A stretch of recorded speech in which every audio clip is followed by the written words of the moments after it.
Welcome to TradeTheMBI.com. This is John. This report is for the 26th. And, well, as we talked about, buyers having faded off, there really wasn't enough short to push, things to break the support, which is why we held right there at 76%.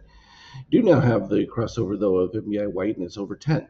So that puts shorts in a much stronger position with the declining MBI setup here.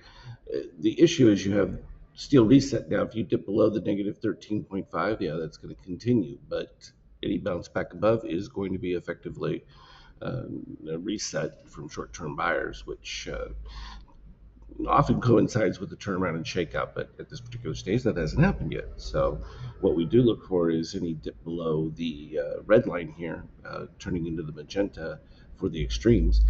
That would tell you that that's going to continue rather than turn around. Right now, you're still in a weak bullish setup where shorts have been piling in, and if they don't overtake in a strong way, then, well, they've got a problem because that's where your short cover rallies typically come in from.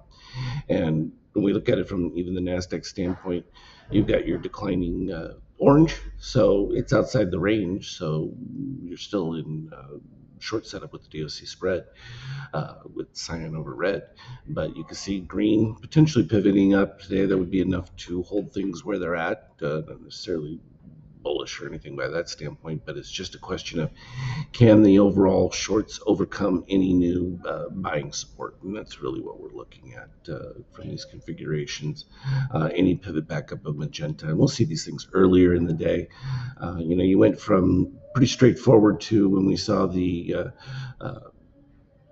basically collapse up at the peak where there just wasn't enough momentum and you didn't have any new shorts.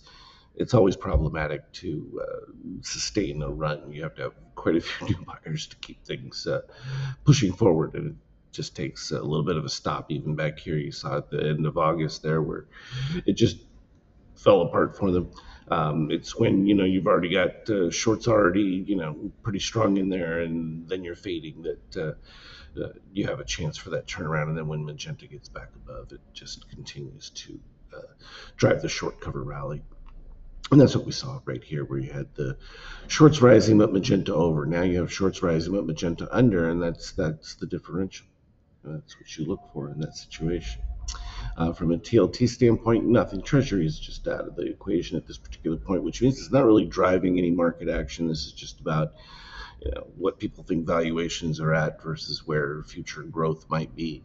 And I think the potential for future growth into the next year has potential, and I think the market is pricing in some of that investment and how it will eventually turn around. Then there was the secondary element of, like we talked about way back, that change in immigration.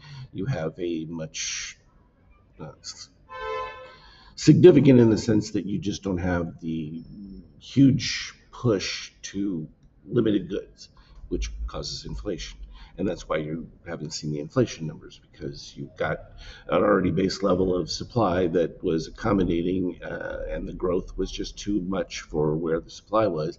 That led to higher prices. Now that you don't have that, the question becomes, where's that tipping point? How many people move out, or from a deportation standpoint, self-deport, whatever you want to call it, does that change that balance? And then you end up with an excess of supply, and that would be your deflationary scenario. I don't think we're at that point yet. It hasn't been significant enough, but you certainly stopped the overall push. The real question here then becomes oil. Does it stay within this range and or get back to the low side of it, because that is your driver of costs? So, that's why we put these charts up there. It's multifaceted, and you have to examine all of them. There are times where it's murky, and then times where it's super clean. You know, it's not at that stage, but the whole Ukraine thing, with the euro, has been a big bonus. They thought that it was going to lead to, just a massive amount of European spending, and that meant everyone was going to be in euros. But now they're seeing the U.S. getting back into the situation that changes the whole dynamic. Because if you're buying U.S. weaponry, you're going to have to trade those euros into dollars anyway, and that's part of why you see that euro, despite the whole economic problems that the EU has in general.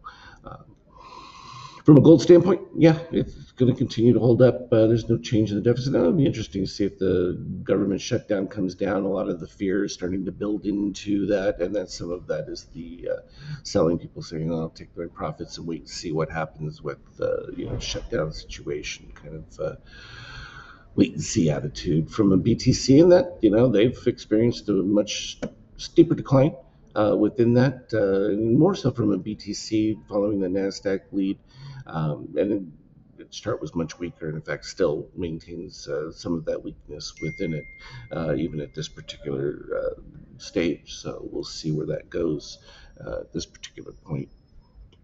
When we look at it from a ETH standpoint, likewise, same situation. But now they've filled, the positive extremes. So this is exactly what we talked about up here in our expectation for that when we ended up with the MBI white spike and moved to the 50% done. Called it. It was pretty straightforward.